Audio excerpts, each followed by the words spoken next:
welcome to Financial Fridays. I am Coach D, your budget coach, and I help ambitious adults meet and exceed their financial goals while still enjoying life. So today we are going to discuss good debt versus bad debt.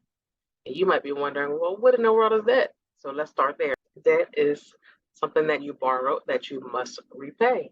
So you might have debt in the form of student loans. You might have credit card debt. You might have a mortgage that you're paying off, which is, a debt until you pay it off, and then it's an asset for you. You might have an auto loan for your vehicle. There are many forms of debt, and if you have any of those that I just listed, or if you have something that you are making payments to pay back and it can get to zero, that is a form of debt. So today we're going to discuss good debt and bad debt. So good debt is the kind of debt that will help you create a better financial future. Good debt typically has a lower interest rate.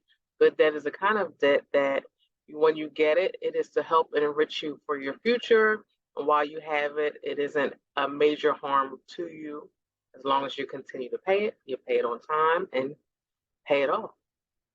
Some examples of good debt include your mortgage, which I spoke about earlier. A mortgage loan is good because when you pay it off, every time you're paying it, you're building equity as well as your value of your home increasing. Your home is an asset for you. So that mortgage is good debt. It is for your future and it will reward you in the long run.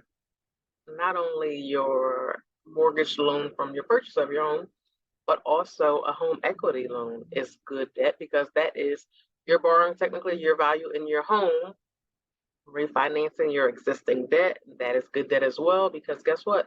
Now what you owed, you refinance it, you're paying it back with a lower interest rate, which is a plus for you because let's say, just for sake of numbers, I'm not using a calculator, so these numbers, if you use a calculator, the numbers might not be mathing. But just for instance, if you borrowed let's say just $1,000. Say your interest rate was 29%. That's about how much store cards are right now. But let's say you refinance it onto a better card that you have where the interest rate might be 9%. Well, you're going to be paying almost 1/3 of the interest that you would be paying if you had kept it on the original. So that's good debt because getting that, removing it from the original form of debt with the high interest to a lower one, which definitely is good debt for you because you're winning in the end. As long as continue to pay it off, as long as you pay it off and don't miss payments, don't go over limit, don't charge it up, don't put more debt back onto the original card. Bad debt is debt that you incur when you buy something that loses its value quickly. It typically has a higher interest rate. For example, a car. When you buy a car, new, fresh off the lot, when you drive it off the lot, it loses value very quickly. So what you just paid for it, you're already in the negative as far as the worth of the car versus what you owe if you didn't buy right. If you bought right, then okay, you're still doing good. However, you still have lost some of your value the moment you drive it off the car lot. Another form of bad debt could be a store card. Most store cards have a very, very high interest rate.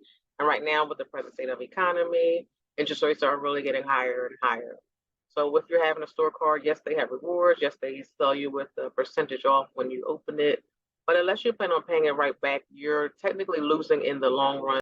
When you pay it back in the monthly payments, you're paying back more than what you borrowed, of course.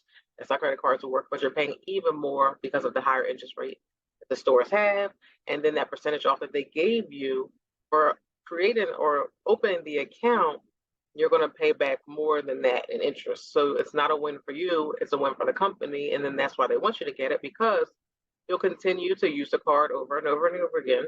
And as you're using it, every time you're paying more and more and more and more interest to them. That's how they make their money. Another form of bad debt could be a payday loan. Have you ever got a payday loan or a car title loan? These type of loans are very high return rate of what you have to pay back. Thank you for tuning in. I hope today you learned the difference between good debt and bad debt. Regardless of whatever debt you have, you want to pay it off because the goal is to be debt free unless your debt is working for you, of course, and you use it, pay it back, use use it and pay it back and get what is beneficial for you. So if you have the credit cards that have the miles or the rewards, the cash backs, things like that, definitely use those cards and get those benefits, but then you want to pay it back. If you're spending to get those rewards and you're not paying back in a timely manner, then what you're paying in interest is greater than the reward that you're getting, which ultimately you're losing. It appears that you're winning, but you're actually losing. So your greatest benefit is to purchase, pay back, and then you pay no interest and you still get your rewards. So that's your win. Your goal is to pay back the debt that you borrowed without incurring interest. That way you're winning, the banks are losing. So I hope this was helpful for you. Stay tuned. We go live every Tuesday for Talk Tuesday at 6 p.m. on Tuesdays, 6 p.m. Eastern, that is. Every Friday at 6 a.m. we release a video. This is your first time. Thank you for joining. I'll see you next time. Happy budgeting.